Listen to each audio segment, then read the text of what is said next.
Hi friends, అందరూ ఎలా ఉన్నారు? బాగున్నారా? మేమైతే చాలా బాగున్నామండి. మీరు కూడా బాగుండాలని మనస్ఫూర్తిగా కోరుకుంటున్నాను. ఈరోజు అయితే బోటి ఫ్రై చేశానండి. ఎలా చేశాను చూసేద్దాం రండి. అందరూ ఎలా ఉన్నారు? ఫస్ట్ అయితే ఆనియన్స్ వేసుకున్నాను. తాలింపు వేసాను కదా, ఆనియన్స్ అయితే వేసాను. తర్వాత పచ్చిమిర్చి, టమోటా, అల్లం పేస్ట్, కరివేపాకు, టమోటాలన్నీ కట్ చేసుకున్నాను కదా, అయితే వేస్తాను చూడండి. పచ్చిమిర్చి, కరివేపాకు అయితే వేసాను. బాగా వేయించుకున్న తర్వాత అల్లం పేస్ట్ వేసి టమోటా అయితే వేసాను.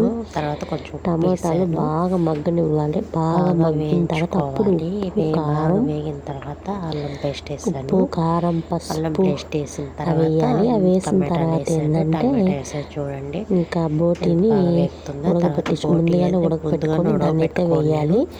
దాన్ని అయితే వేసేసాను, కలుపుతా ఉన్నాను.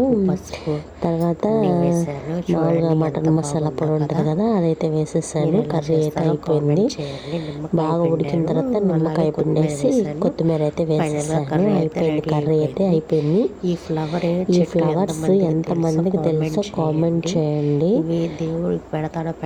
ఫస్ట్ టైం మన ఛానల్ చూసే వాళ్ళు సబ్స్క్రైబ్ చేసుకోండి, లైక్ చేయండి, షేర్ చేయండి. మీరు లైక్ చేయడం వల్ల మరి కొంతమందికి రీచ్ అవుతుంది.